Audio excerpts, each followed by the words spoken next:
Bienvenidos y bienvenidas a un nuevo programa de Contrapunto. Un programa para salir un poco de la vorágine de las noticias del día a día.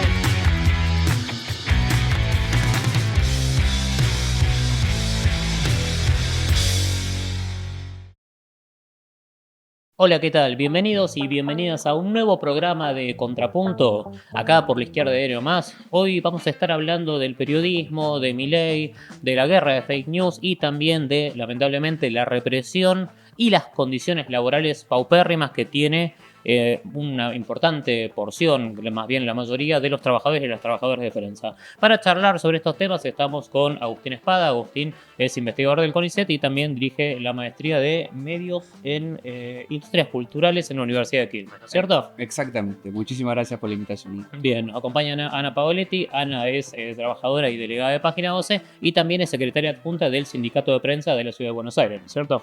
Así es. Bien, perfecto. Gracias Ana por venir, gracias Agustín. Y también nos acompaña Daniel Satur. Daniel Satur es periodista de la casa, para decirlo de alguna forma, es parte de la sección política y especialmente de la parte de libertades democráticas de nuestro medio de La Izquierda Diario. Antes de arrancar, quería pedirles, como siempre, que se suscriban a la comunidad de La Izquierda Diario, que nos ayuden financieramente para sostener este proyecto, que es un proyecto que se sustenta básicamente en el aporte que puedan hacer ustedes, en la solidaridad que puedan hacer ustedes, y también que nos sigan en YouTube, que le den like a este video, que lo difundan, que lo compartan con sus amigos y que nos ayuden también a difundir el nuevo canal, que es parte de un proyecto más general que lanzamos el año pasado, en el cual ustedes van a poder tener acceso a distintos tipos de productos o distintos tipos de programas que hacemos semanalmente o quincenalmente, que van a encontrar en el canal de YouTube de La Izquierda Diario. Hay un código QR en pantalla directamente, ahí van a poder, si quieren, escaneándolo, van a poder directamente empezar a seguirnos en la comunidad y colaborar financieramente. Bueno, arranquemos directamente el programa. Un poco el contexto es un contexto desde un punto de vista.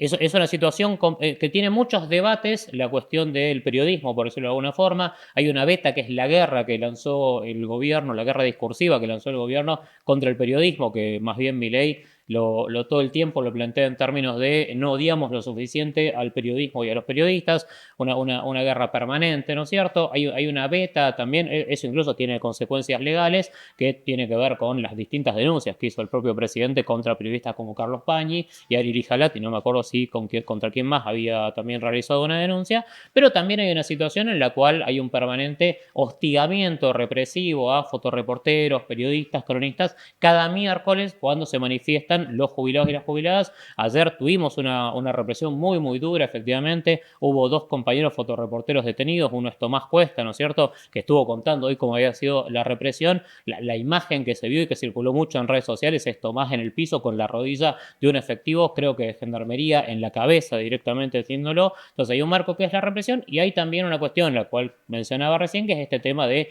condiciones laborales de los trabajadores y las trabajadoras de prensa, que volvió a ser tema en los últimos días después de que saliera publicada en Perfil una columna de Leticia Martín en la cual denunciaba que efectivamente Perfil no le pagaba hacía varios meses las colaboraciones. Entonces digo, o sea, son varios temas, ¿no es cierto? Yo quería arrancar preguntándoles un poco, bueno, por esto de este ataque permanente de Milei hacia el periodismo, hacia los medios de comunicación. ¿Cómo lo ven? ¿Qué opinan que hay detrás del discurso del gobierno? ¿Qué motivaciones políticas? ¿Qué motivaciones políticas y qué utilidad política tiene para el gobierno? ¿Querés arrancar vos, Ana? Bueno, buenas noches. Sí, yo creo que es un momento bien complicado porque es claro que el gobierno tiene un ataque. Acércate un poquito más al micrófono. Tiene un ataque muy específico a la prensa. Recordemos que el año pasado también Milei anunció su inauguración en el Congreso diciendo que iba a cerrar Telam.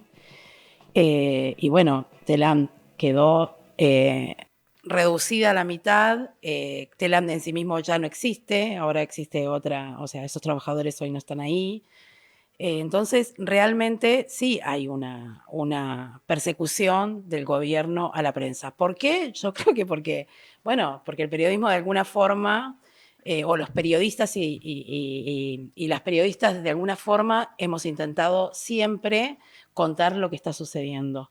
Incluso a pesar de las limitaciones que tenemos cada uno y cada una de nosotros en nuestros lugares de trabajo, ¿no? Porque cada medio tiene su línea editorial y muchas veces a los periodistas y a las periodistas se nos complica por ahí plantear ese tipo de cosas en nuestros lugares de trabajo. Pero aún así, la garantía de poder contar lo que está sucediendo está en manos de los trabajadores y las trabajadoras de prensa, y en este momento están siendo agredidos desde el lado del gobierno. Después, si quieren, hablamos de las otras situaciones que estamos atravesando como trabajadores, ¿no? Bien. Agustín.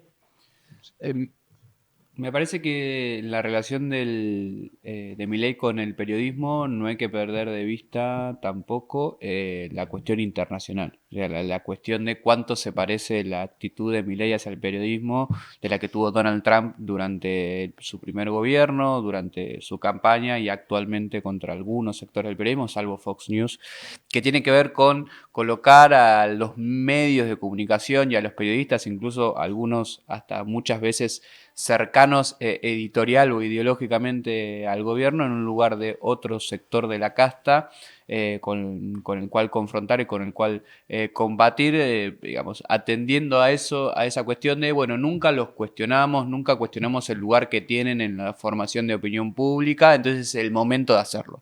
Así como cuestionamos el lugar del Estado en un montón de cuestiones, tenemos que apuntar hacia el periodismo. Y me parece a mí que tiene que ver con efectivamente un proyecto de gestión o de batalla cultural, por decirle, y por tomar términos que no son propios de este gobierno, que lleva adelante Milei, que está trabajando en una reforma muy importante de lo que podríamos denominar sentido común, ¿no? Y en esa cuestión me parece que la gestión del sentido común en los medios de comunicación y el rol de los medios de comunicación en la gestión de ese sentido común es lo que busca atacar Milei, ¿sí? Es decir, bueno, no consumamos medios de comunicación, utilicemos las redes, porque contrario a lo que podríamos pensar después de este análisis, para Milei y para el proyecto de La Libertad Avanza es muy importante la comunicación.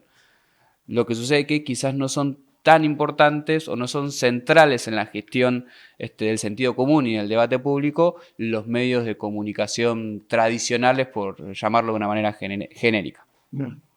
Dani. Bueno, no, yo cuando te escuchaba en la introducción pensaba, estaría bueno hacer una distinción. Primero, una cosa es el periodismo y otra cosa son las empresas periodísticas, ¿no? Claro. O sea, es una distinción que por ahí puede pasar desapercibida o puede resultar o sonar un tanto relativa, pero hay una cuestión ahí que me parece importante marcar, porque una cosa es el oficio, la profesión de los que hacemos periodismo, y si nos vamos a la historia, qué sé yo, no sé, en momentos históricos de muchas crisis, por ejemplo, han surgido Roberto Sartz o Rodolfo Walsh, ¿no? O John Reed, por ir más lejos, o el Watergate, ¿no? Que fue que destapó una olla cuando parecía que lo que había que hacer era bancar al régimen. Y otra cosa son las empresas periodísticas, empresas en el sentido capitalista, ¿no? O sea, empresas con clases al interior, como decía Ana. Una cosa es lo que puede pensar un dueño de una empresa o la línea editorial que puede marcar el dueño de una empresa, y otra cosa son los trabajadores que hacen el periodismo, lo cual no quita que quizás el dueño de la empresa también sea periodista. Entonces hay una cuestión ahí que me parece que está buena por ahí distinguir. Y yendo más a esta cuestión, no sé, el año pasado el Reuters Institute había hecho una encuesta en 47 países donde decía que menos de la mitad de los encuestados confían en las noticias. Lo cual es una definición interesante porque después ahí empezás a escarbar y decís, bueno, los más jóvenes son los que menos confían en las noticias, los que tienen menos nivel educativo son los que menos confían en las noticias, y los que tienen menos recursos, menos ingresos también. Ahora, al mismo tiempo, hay un montón de gente que dice que si sabe cómo se hacen las noticias, por ahí confía. Y yo creo que ahí está un poquito la cuestión, porque el universo lo que trajo las redes sociales, y creo que ese es el fuerte también donde se apoyan las nuevas derechas, es tratar de hacer todo confuso, donde lo que es verdad y lo que es mentira no está en un nivel de paridad. Y yo creo que el plan de Milei, Bueno, hay una cosa del periodismo que me parece importante, que son dos conceptos. La verdad, por ese lado, o sea, el periodismo lo que teóricamente busca la verdad entre la sociedad y se la devuelve a la sociedad un poquito, se la cuenta a la sociedad cuando la sociedad en general en su vida cotidiana no tiene posibilidades de acceder. Pero el otro es la libertad para buscar esa información y la libertad para poder transmitirla después. Libertad es la palabra justamente que elige Milei, que todo el tiempo está diciendo hay que ser libre, más libre, más libre. Hay una contraposición entre la libertad que darían las redes y la línea Exacto. editorial de los medios que supo decir. Exacto, eso es lo que me parece a lo que juega Milei y donde pone el foco, tomando el eslogan, ¿no?, en Estados Unidos, que paradójicamente dice no odias demasiado a los medios, y acá lo pone como no odiamos demasiado a los periodistas, y bueno, casos como el de Pablo Grillo o el de Tomás que vos decías recién, casi que son una correa de transmisión de ese pensamiento. ¿Y cuán cuestionados, desprestigiados están los medios de comunicación? Bueno, vos recién nos nombrabas el informe de Reuters. Yo no me acuerdo, hace poco había salido una encuesta, no me acuerdo qué consultora era, hablaba de la valoración de los encuestados, de la sociedad en este caso, ¿no es cierto?, sobre los medios de comunicación y aparecían con un fuerte desprestigio. Entonces, ¿te tiene un apoyo en ese desprestigio la batalla cultural de Milei, para decirlo de alguna forma, esta batalla por las redes? A mí me parece que coincido, vuelvo sobre la idea del sentido común, porque me parece que el sentido común tiene que ver también con un sentido de la verosimilitud, ¿sí? Que está en constante discusión y en constante corrimiento en esta situación, donde entonces el conocimiento o llegar a la verdad o descubrir cierta verdad, entre comillas, o una parte de la verdad a través de la actividad periodística, está cuestionado por un lado, y lo relaciono directamente con el desfinanciamiento de la verdad científica o del saber o el conocimiento científico, ¿no? Que trabajan sobre el mismo sentido, ¿no? Esto, ¿está bien vacunarse o no está bien vacunarse? ¿Está bien que un presidente, está bien que un ministro de Economía le diga a un periodista en una conferencia de prensa, retractate en este mismo instante por lo que acaba de decir, cuando solamente le estaba formulando una pregunta sobre la gestión de patrimonio de los integrantes? Sí, eso pasó hoy en la conferencia, que se lo dijo Caputo. Se enojó un poquito, claro, Caputo. Sí, a un periodista del Destape. Sí. Exactamente. Y me parece que este tándem de atacar al periodismo, atacar al conocimiento científico, apoyarse en el tipo de conocimiento que circula y en la forma en la cual circula en redes sociales, trabaja sobre estas cuestiones del humor social o de la valoración social en torno a la actividad periodística y a los medios de comunicación, que se suman además con, vos hablabas del informe del Reuters Institute para el Día de la Libertad de Prensa, que acá lo traducimos como libertad de expresión, porque es el término apropiado para hablar de estas cuestiones. Reporteros Sin Fronteras publica un informe donde dice que por primera vez desde que se genera este índice de libertad de expresión en todo el mundo, hay mayor cantidad de países con riesgos entre medios y altos, incluso en Europa occidental, por decirlo así, en los países como Francia, Alemania, que tiene que ver con esta tendencia política, estos proyectos internacionales de derecha que intentan en algún punto discutir la institucionalidad social de los medios de comunicación y del periodismo como actividad. Uh-huh. Me parece que es relevante. Estamos complicados, ¿no? Porque digo, previo a eso también los medios de comunicación tuvieron un rol también para hacer lobby, para generar agenda. Entonces, el descrédito también llega por eso mismo. No surge de la nada, no viene de la nada, no viene de la nada. Entonces digo... Bueno, es que es lo mismo en algún punto de por qué pega o atrae el discurso de Milei, porque se monta sobre situaciones previas y situaciones materiales que funcionan de base para disparar estas cuestiones. Con el periodismo comparto, sucede algo parecido. Sí, claramente, sí, es así.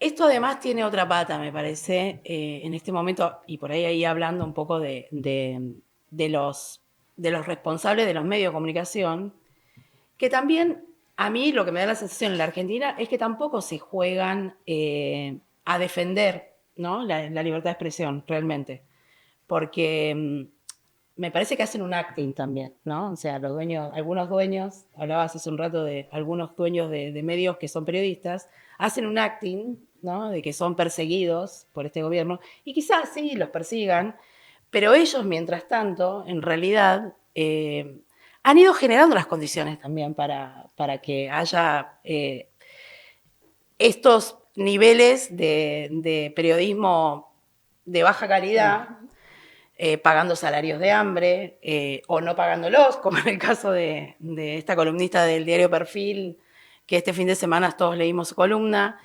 Me parece que también ellos son responsables, calladitos la boca, están también siéndoles funcionales al gobierno y a lo que hace Milei con los medios de comunicación.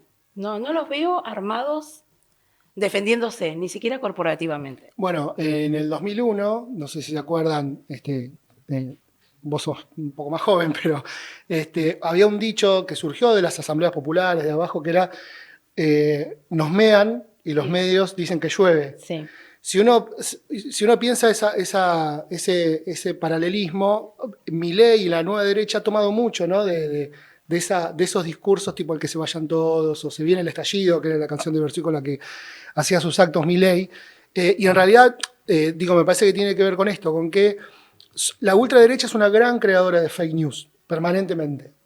Lo vimos el fin de semana antes de las elecciones de Capital con los videos de inteligencia artificial, donde se le hacía decir a Macri o a los Penato que se bajaban para que se vote a Adorni. Paradójicamente, ayer, miércoles, en la conferencia de prensa, Adorni le preguntan sobre el tema y dice una frase muy interesante que dice: bueno, pero tampoco las redes sociales inciden demasiado, son para un universo chiquitito. Lo dice Adorni, justamente el representante de un gobierno que de las redes sociales... Un tuitero que se convirtió en vocero presidencial. Claro. Y además que justamente lo que generó el problema con el PRO fue que ese video falso, los videos falsos, los hicieron circular del propio gobierno a través de las redes sociales y masificarlo de una manera brutal. Se decía cerca de 14 millones de visualizaciones tuvieron esos videos. Para los votantes de Capital Federal, que son 3 millones... Bueno, hay que ver si arrastró algo o no, esa es otra discusión. No, lo que pensaba es esto, es la cuestión de la fake news, que no es nuevo tampoco, en la dictadura todos los medios, grandes empresas periodísticas hacían fake news todo el tiempo, pero más que nada la cuestión de cómo la fake news como una herramienta para poder encarajinar todo, empiojar todo y decir, bueno, ahora que estamos todos discutiendo, yo puedo hacer lo que quiero, la posición que toma el gobierno, lo hago pasar como otra cosa y de última, qué sé yo, cuando se descubra si es cierto o no es cierto, yo quizás ya no esté acá. Entonces me parece que ese es un punto importante porque refuerza mucho más.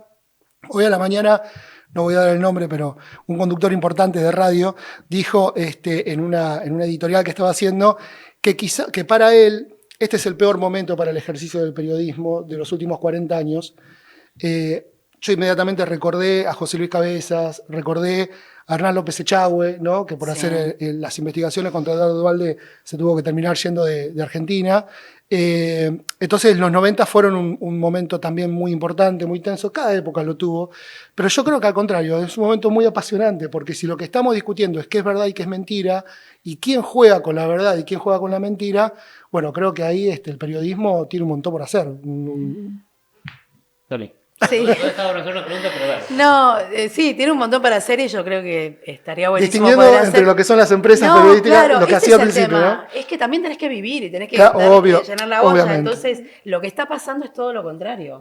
Que en un momento en que necesitamos hacer periodismo, porque es verdad. Esa es la contradicción. Exactamente, claro que se necesita. En este momento, hoy un laburante de prensa necesita 2, 3 trabajos. Totalmente. Y ninguno lo hace como debería hacerlo. Lo cual degrada también la propia tarea. Porque, por supuesto. Claro, entonces digo, ¿con qué niveles, qué periodismo de investigación se puede hacer si corres entre 3 trabajos mal pagos? Entonces es complejo, creo que estamos en una trampa peligrosa. Sí. A mí me interesaba, porque hay como dos temas que están como cruzados. Uno es la relación de, empresas periodísticas, gobierno, ¿no es cierto? Que en todo caso ahí entra lo que charlábamos hace un ratito sobre la guerra con Clarín, pongámosle comillas si quieren una guerra. Pero a mí me interesaba, porque vos, Ana, cuando arrancaste decías, los periodistas hacemos periodismo a pesar de la línea editorial de los medios, para decirlo de una forma. ¿Cómo se vive hoy o cómo se ve esa contradicción entre, vos, hay una parte que es esto que decís vos de los salariados salarial o laboral, condiciones precarias, pero cómo se ve o cómo se siente al nivel de, bueno, yo tengo mi propia posición política y tengo que trabajar en un medio que tiene una posición o una orientación o abiertamente a favor del gobierno o abiertamente o opositora o moderadamente opositora, ¿no es cierto? Eso por un lado, digo, porque yo me quedé pensando en eso, o sea, a mí siempre me quedó, digamos, hay una parte digo, que este desprestigio de los medios que decíamos, Dani recién hacía referencia al 2001. Yo me acuerdo que en el 2001 los scratches también eran contra Clarín, ¿no Claro. es cierto? Y contra Crónica y todo eso. O sea, Eso que yo decía, esa frase estuvo escrita mucho tiempo como exactamente, o sea, graffiti en las paredes de Clarín. había una clara identificación entre medios y poder, ¿no es cierto? Y entre medios, poder y ajuste, por decirlo de una forma. Ahora es como que eso está, entre todas las comillas del mundo mediado, porque aparece Milei y las redes sociales y todo eso, y en el medio están los medios un poco en oposición, un poco en el oficialismo, los medios que son relativamente críticos después de haber hecho campaña por Milei, básicamente. Pero ¿cómo se vive esa tensión entre, bueno, mi propio pensamiento como periodista, en tu caso, en los casos que conozcan, ¿no es cierto? Y la línea editorial de los medios. Bueno, yo creo que eso también tiene que ver con cada periodista, ¿no? Pero la realidad es que eso es una tensión, pero es una tensión que existió siempre, porque los medios de comunicación, a no ser que sea una cooperativa donde se decida democráticamente o donde se decida qué líneas seguir, esa tensión existió siempre. Yo creo que los periodistas siempre logran o tienen esa destreza de poder, aún en esos resquicios, plantear y colar temas, ¿no? O sea, la importancia de colar temas que hoy por hoy tenemos las redes sociales, pero piensen lo que era el periodismo gráfico mismo en los 90. Recuerdo el conflicto de Página 12 en el año 95, donde echaron a 60 trabajadores.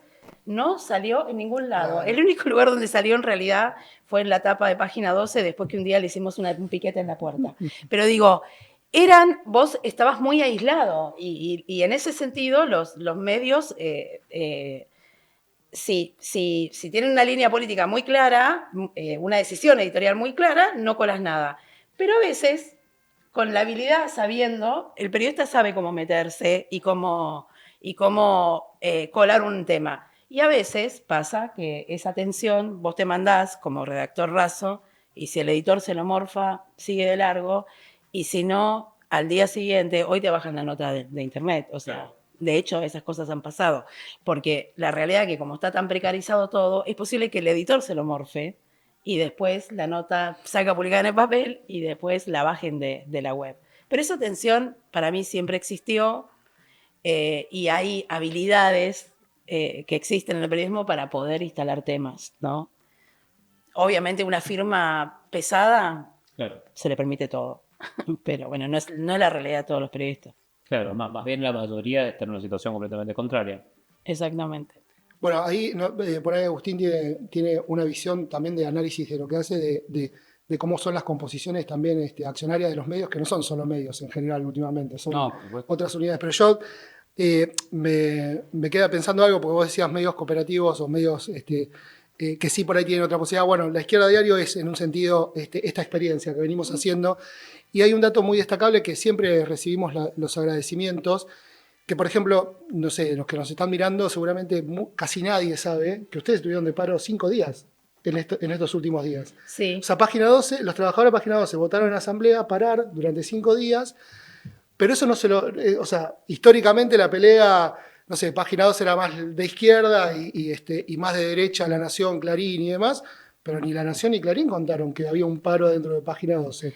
Eso es interesante. Nosotros, al no tener ese compromiso empresarial, al no existir, somos los que terminamos difundiendo los conflictos de los trabajadores de prensa. Con el CIPREVA tenemos una relación de muchos años así de difundir también las luchas, pero eso es una paradoja, ¿no? O sea, no son noticia nunca los conflictos laborales. Sí, nosotros solemos decir que los trabajadores de prensa, los periodistas nunca salimos, nuestras noticias nunca salen en los diarios. Casualmente nuestro conflicto, bueno, es salarial. En este momento nuestros básicos de convenios están en 500.000 pesos y una colaboración en Página 12 la pagan 13.200 pesos. Entonces, la semana pasada, antes de que saliera la columna de Más que Leticia, colaboración es una donación al diario. Claro, sí. No te alcanza ni para... aparte no hay un tarifario, bueno, hay un montón de cosas que están mal, pero bueno, justamente veníamos con asambleas un poquito quietas y a partir de que habían cobrado los colaboradores se dieron cuenta que habían laburado un montón y no cobraron nada, cobró otro vigor porque veníamos haciendo planteos salariales sin suerte y bueno, fuimos con una medida muy fuerte justo. Empezamos el miércoles al término de la asamblea y el sábado sale esta noticia de esta columna de Leticia, y ahí te das cuenta que también no salimos en los diarios y en los otros diarios porque está pasando lo mismo en todos lados. Claro. Entonces digo, no es es un problema general de todos los trabajadores y trabajadoras, más allá de Página 12, más allá de Crónica, más allá de Clarín. Alguien diría lucha de clases. Exactamente, o sea, pero bueno, y por eso tuvo mucha repercusión también la columna de Leticia. Nosotros aprovechamos sobre el vuelo y volvimos a insistir, decimos, nosotros estábamos cuarto día de paro, o sea, pero por eso también nos salimos, porque tocamos intereses. Claro. Y ahora, porque entonces se puede decir que hay un campo en el cual el gobierno y empresarios de los medios tienen un interés común, para decirlo de alguna forma, que es la precarización laboral, salarios bajos y demás. Ahora, las tensiones, ¿qué tan profundas son? ¿Qué tan reales son? Antes de que empezara el programa charlábamos esto de lo que podemos decir, no le pongamos guerra para no hacerlo muy exagerado, pero la tensión entre Clarín y el gobierno, la puja entre Clarín y el gobierno nacional. ¿Qué tan profunda es? ¿Cómo puede seguir? Él sabe más. Vos tienes un tema que venir. Vos sabés que me colgué con la formulación de la pregunta, porque yo diría que hoy casi no hay empresarios de medios de comunicación. Hay empresarios que tienen medios de comunicación. Pero es una dinámica de los últimos 20, 30 años. Sí, yo te diría de los 90 de los 90 en adelante. O sea, Clarín es el ejemplo, pero son todos. Sí, y hasta lo colocaría a la salida de la dictadura con las primeras privatizaciones de las radios, que después un proceso que en el alfonsinismo se congeló y con Menem se terminó dando por completo, digamos, hasta con Eurnequian, Amalita Fortabat, todos tenían medios, y de eso después se profundizó Moneta, etcétera, etcétera. Y entonces los conflictos entre el gobierno y los empresarios que tienen medios de comunicación casi nunca se refieren específicamente a los medios de comunicación, sino a las actividades que realmente financian y le hacen cosquillitas en la panza a esos empresarios que no son los medios de comunicación. Y eso lo relaciono con la discusión que estábamos teniendo antes, que tiene que ver con la capacidad de generar renta de la actividad periodística y de la actividad mediática en general, que en nuestro país se achicó muchísimo. O sea, si nosotros miramos el mercado publicitario de, por ejemplo, el año 2014, 2013, estábamos hablando de un estimado de unos 3.000 millones de dólares, para ponerlo en un número redondo. Hoy ese número, en 2024, apenas superó los 900 millones de dólares, es decir que es un tercio de lo que era hace poquito más de 10 años. Ahora, el problema es que ese tercio, ahora la mitad, se lo llevan plataformas digitales que no invierten en producción de contenido. Es decir que no es un tercio, es un sexto de lo que financiaba la actividad productora de contenidos en líneas generales. Entonces hay ahí un problema que también explica o sirve para explicar las condiciones materiales y por qué en alguna medida los empresarios trabajan cada vez menos en las condiciones laborales. Digamos, los conflictos laborales existieron siempre, las cuestiones salariales existieron siempre, pero cuando esa unidad productiva, que es el medio de comunicación, es utilizada por el empresario únicamente por el aspecto simbólico y no por el aspecto económico, es decir, que dejó de ser un negocio, el trabajador de ese medio de comunicación empieza a ser alguien que pierde mucho más valor para esa unidad productiva. Entonces, lo que importa es que por ahí sale un pibe, una piba de un instituto y se puede escribir o producir 20 notas al día, más o menos en la línea que al gobierno le interesa y que al empresario le interesa, y tenemos 2 o 3 firmas que nos mueven la línea editorial, marcha, porque no nos interesa hacer un negocio, porque no va a ser un negocio. Y eso también explica por qué los conflictos que tiene el gobierno, por ejemplo, con el Grupo Clarín, ya son exclusivamente por la actividad dentro de telecomunicaciones, como puede ser que en algún momento tenga un conflicto con el Grupo América de Manzano y Vila por los intereses que tiene Manzano por entrar al rubro de telecomunicaciones o por la actividad minera de Manzano. Ahora, pero por el negocio de América TV o de Radio La Red o del Cronista, no lo va a tener nunca. Bueno, me viene a la memoria el conflicto entre entre Cristina, en 2008, ¿no? El conflicto entre Cristina Kirchner o el gobierno de Cristina Kirchner y el grupo Clarín, arranca ahí, pero en realidad es producto del conflicto del campo. O sea, Claro. porque el año anterior, Néstor Kirchner le había dado a Clarín la fusión de Multicanal con Cablevisión. Cuando Néstor termina en 2007, uno de los últimos decretos que firma es la posibilidad de fusionar, un favor enorme al grupo Clarín, de fusionar Cablevisión con Multicanal. Al año siguiente está el problema, la necesidad de dólares y lo que diseña Lustó, ¿no? Como ministro de Economía, Cristina, que es las retenciones móviles, y ahí se desata la guerra, y después es cuando se empieza a discutir el tema de la ley de medios. O sea, es como una secuencia que se da, y yo creo que tiene un poco que ver con esto. O sea, los intereses de Clarín con el campo, en un sentido, son bastante parejos. Es uno de los creadores de Expo Agro junto con la Nación, ¿no? O sea, Sí, pero sí. ahí por supuesto que es... No, ya, lo que iba es asimilable. justamente hoy pasaron los años, estamos en otras discusiones y demás, pero siempre es como que un poco se reedita eso, me parece lo que decías vos, ¿no? Esta cuestión de son unidades de negocios muy amplias que tienen mucho poder, que una cara visible puede ser, digo, para ir al otro extremo, está C5N con Cristóbal López, que es un empresario petrolero, que tiene, o sea, los intereses se empiezan a cruzar mucho y las peleas que se dan por arriba entre patronales, por decirlo de alguna manera, me parece que están muy cruzadas por eso, ¿no? Sí, yo lo que te iba a decir es, en ese conflicto, el gobierno de Cristina Fernández de Kirchner empieza a pegar un poco también sobre el negocio de medios de comunicación, Claro. Con el lanzamiento de Con la la TDA, con el fútbol para todos. Empieza a hacer un coquilla, claro. Y visto con el correr del tiempo, el fútbol para todos fue un favor para el grupo Clarín, porque le saca un costo altísimo en un negocio sobre el que Clarín ya había penetrado y que con el correr del tiempo siempre le iban a pedir más, porque la AFA y los clubes siempre piden más, siempre iban a pedir más dinero, se lo quedó el Estado, fueron a juicio, pero no había más crecimiento dentro de esa... Sí, de hecho, cuando se termina el fútbol para todos, no lo agarra Clarín de vuelta, No. sino que lo agarran otras Porque además empresas.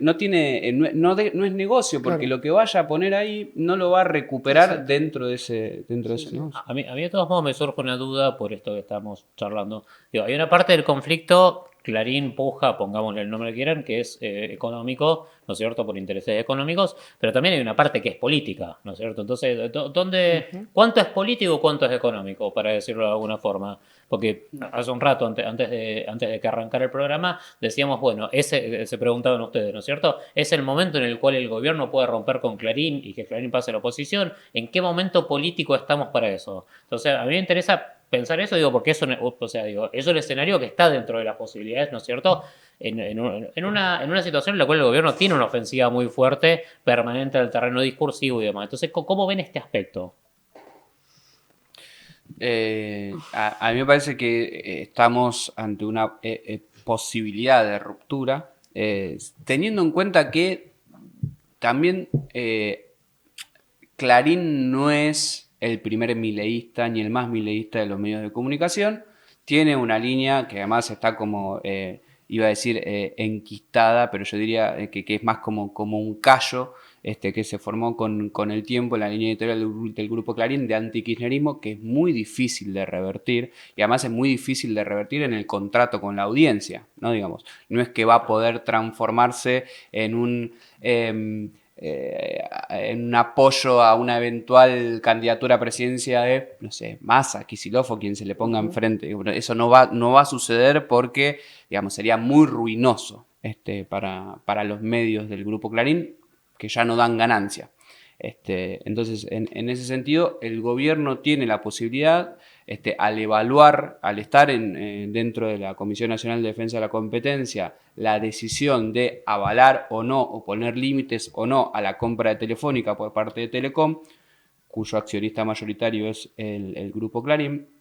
Está ahí la oportunidad política y dependerá de la decisión política del gobierno de Milei, la de generar un conflicto, ¿no? Digamos, porque todos sabemos que el bolsillo de las empresas es el único órgano vital que tienen, y en ese sentido puede atraer un conflicto que ya tuvo como una van premier, ¿no? O sea, ya tuvo como un primer episodio que fue, digamos, la filtración del video de Santiago Caputo entrando a la entrevista entre el presidente y Jonathan Milei, ¿no? Como que se mostraron las armas ahí del poder de fuego que puede tener. El gobierno de Milei está dispuesto a negociar todo, ¿no? Digamos, eso se ve en el Congreso y se ve con todas las decisiones políticas. Entonces me parece a mí que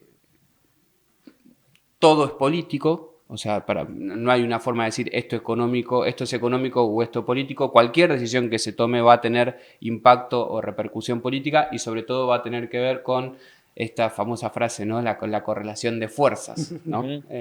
Y yo no me arriesgaría a decir, ¿está la oportunidad? Sí, de ruptura o de enfrentamiento para no generar algo sobre el sentido. Sí, está la posibilidad de un enfrentamiento abierto. ¿Puede resultar positivo para el gobierno? Sí, puede resultar positivo para el gobierno. ¿Puede resultar negativo para el gobierno? Seguramente también. Me parece que está muy abierto ese escenario. Yo creo que, o sea, como en un montón de aspectos, la experiencia o el experimento Milei o de la ultraderecha actual en Argentina, hay un montón de puestas en escena, un montón de simbologismos y de discursos y demás, que después no necesariamente los hechos se terminan concretando. Como bien dice Agustín, yo creo que hay intereses muy grandes, muy importantes que tienen que ver con el desarrollo tecnológico actual y el que viene, donde además no podemos desconocer la disputa entre Estados Unidos y China también por quién se queda con los negocios en otras partes del mundo de estas tecnologías, y que en ese marco es probable que haya disputas más duras a nivel patronales, por decirlo de alguna manera, ¿no? A nivel burgués. ¿A qué me refiero? No tiene por qué no suceder que en una situación X, por ciertas necesidades, Milei diga, bueno, Clarín, hasta acá llegaste con esto. Creo que lo haría en la medida en que esté seguro de que eso no va a poner en riesgo su propio proyecto, su propio experimento, que en definitiva es el experimento de otras corporaciones y de otros sectores sociales. No sé, desde Elon Musk hasta algunos empresarios argentinos como Ornequian están detrás del proyecto de Milei, las mineras y demás. Entonces yo creo que la posibilidad de ruptura, no ruptura, a nivel, ya de no retorno con Clarín o con otros grupos, va a estar dado en la medida en que haga ese cálculo. Obviamente Milei calcula bastante mal en general un montón de cosas y es un gran estafador. Entonces yo creo que agrego esto, creo que hace pie en algo que también es popular, si se quiere. O sea, volviendo un poco a lo que decíamos hace un rato, la visión popular acerca de los grandes medios tampoco es la mejor. No. Entonces también se para un poco en ese lugar de decir, che, Clarín, vos siempre te la llevaste de arriba y demás. Ahora, me parece que hay un punto que en última instancia los intereses más concentrados económicos, monopólicos, terminan imperando y yo, por la experiencia y si me haces apostar, yo creo que en una batalla Clarín le gana a Milei, pero bueno, es una percepción. No creo que vayan a llegar a ese nivel. Yo no creo que van a llegar. No, sí, coincido con tu análisis. Para mí, hasta hay como una especie de simulación, digamos, pero van a terminar negociando, van a terminar acordando y no va a ser Milei el que destrone a Clarín, la verdad, y de su poder. Lo cual no quita que no juegue al fleje también Milei. Sí. Entonces trate de llevar ciertas cosas a ciertos límites que hay que ver en qué derivan. Eso a veces es inmanejable también. Bien. Pensaba que sería en un escenario de enfrentamiento entre Milei y Clarín, sería otra característica u otro factor que asimilaría con mucho más vértigo lo que sucedió con el menemismo y los 90, ¿no? O sea, cuando Menem se pelea con el grupo Clarín y arma con un grupo de empresarios amigos, un grupo multimedio mucho más grande que Clarín. O sea, en ese momento hablábamos de los dos soles del sistema mediático, de un lado Clarín, del otro lado el grupo 6 Telefónica, con Moneta y con otros empresarios ahí metidos, el grupo Atlántida, etcétera. Y la batalla finalmente terminó terminó cayendo para el lado del Clarín por cuestiones que no se definen únicamente en los medios de comunicación, ¿no? No, claro. Siempre me parece que en estas cuestiones sobreanalizamos la relevancia de lo simbólico en lo político, que además se ordena mucho más fácil por lo material. Y pensaba en eso, ¿no? Digamos, quizás un enfrentamiento sea como reeditar ese capítulo del menemismo entre muchos otros que está reeditando. La diferencia es que en general los gobiernos que han pasado tardaron bastante más tiempo en pelearse con Clarín. Por eso decía del y acá vértigo. esto se está comiendo, se almuerza a la cena, ¿no? Hay una parte, de todos modos, que también tiene que ver con la propia dinámica del gobierno de Milei, que es un gobierno que en términos de actividad práctica, para decirlo de alguna forma, de su propio programa de ajuste y todo eso, aceleró muchísimo si se lo compara con otros gobiernos anteriores. Ahí, usando la frase de Maquiavelo, hizo todo el mal junto y muy rápidamente, digamos, y no dosificado. Yo quería pedirles ya para ir cerrando, ¿no es cierto? Si quieren en un minuto y medio, algún tipo de reflexión, digamos. O sea, estamos como charlando, digamos, sobre muchos temas, entonces también es como que fuimos pasando, digamos, de distintos aspectos. Pero me gustaría pedirles algún tipo de reflexión sobre el periodismo o sobre los reclamos que hay hoy entre los trabajadores y trabajadores de prensa, o sobre este tema que decían recién de la relación. En este caso hicimos un eje en Clarín, ¿no es cierto? Pero la tensión entre el gobierno y medios también alcanza a otros grandes monopolios. Entonces, bueno, si les parecía así una idea, una reflexión que ustedes consideren, y con eso podemos ir cerrando. ¿Empiezo yo? Bueno, creo que es un tiempo difícil para ejercer el periodismo realmente. Porque además eso, ¿no? Como decía Agustín, los medios de comunicación hoy no son un negocio, entonces la variable de ajuste es el salario de los trabajadores y realmente no les importa.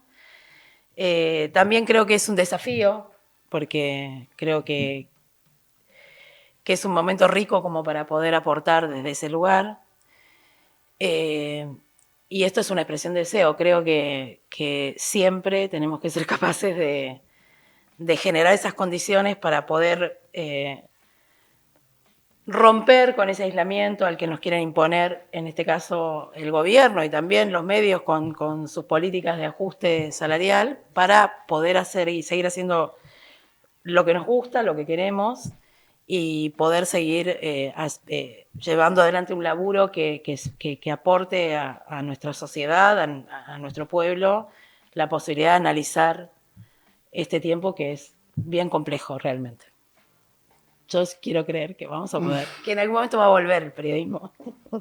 Y yo diría que entre muchas otras cosas de los valores o de los pilares de la democracia que Milei vino a discutir o vino a tratar de derribar, la libertad de expresión en su costado social, que es esto de poder acceder a distintas fuentes de información fiables, profesionales, que es el producto de una actividad profesional sostenible del periodismo, también está en discusión, y eso, digamos, o forma parte de este proyecto de discusión de Milei de la actividad periodística y de los periodistas en particular, y que eso se enmarca en un proceso también que podríamos describirlo muy vagamente como un proceso de uberización de la creación de contenido, de la actividad periodística, en donde también hay un proceso interno de generadores de contenidos, incluso periodísticos, que empiezan a descreer de los medios de comunicación como institución en la cual trabajar con la generación de crítica, de contenidos, etcétera, etcétera. Y esta promesa de la autonomía, de la independencia, del acceso falsa que se dibuja en las redes sociales, y que también responde a un proyecto más amplio internacional de captura de ese valor. Entonces, creo que es bastante coherente con todo este proceso lo que está haciendo Milei, y necesitamos ponerlo en discusión, necesitamos traerlo arriba de la mesa, no solamente hablando de los empresarios, sino hablando de qué valor tiene el periodismo para nosotros como sociedad, si vemos en la democracia un valor también. Bien. ¿Daniel? No, yo en 1921 Antonio Gramsci, que era periodista, además de filósofo y creador del Partido Comunista Italiano, le pone como lema al Bordine Nuovo, el periódico que él dirigía: decir la verdad es revolucionario. Y yo, volviendo a lo que planteaba al principio, me parece que los pueblos en última instancia siempre van a querer saber la verdad, o sea, es algo innato o necesario para poder llevar adelante las transformaciones, con lo cual yo le agrego a la dificultad, que considero que sí es cierto, es muy difícil hoy por hoy llevar adelante las tareas periodísticas, sobre todo con todo lo que ya charlamos, que además se complejiza porque no todo lo que hacen periodismo son trabajadores de prensa y demás. Yo creo que es un momento muy importante, un importante desafío para hacer periodismo, para llevar adelante el periodismo. En ese sentido, que se recupere Pablo Grillo para volver a las calles, solidaridad con los trabajadores de Página 12, con Leticia Martín, con Tomás, que ayer también fue agredido. Y yo creo que inevitablemente esa pelea por decir la verdad, por encontrar la verdad y decirla, no va a terminar, no va a poder pasarle por encima absolutamente ningún gobierno. En ese contexto, bueno, me parece que hay dos cosas que son claves, que es que los trabajadores de prensa tienen que organizarse más todavía de lo que lo están, pelear de forma como clase, como parte de nuestra clase trabajadora, y por el otro lado, dar la batalla en todos los terrenos contra las fake news, que ya está comprobado que es un arma de poder de los poderosos, justamente. Sí, es contra las fake news y contra los sentidos comunes también reaccionarios, conservadores, exacto, que es totalmente. un poco lo que decía Agustín, que es real, digo, o sea, el gobierno viene, yo hoy, por ejemplo, estaba pensando con los anuncios de hoy que insistían con la idea de lo tuyo es tuyo, digamos, ¿no es cierto? Lo tuyo es tuyo, lo tuyo es tuyo, es el eslogan que repitieron 25 veces en 2 horas. Entonces, un sentido de propiedad individual contra cualquier cosa solidaria, cooperativa y demás. Sí,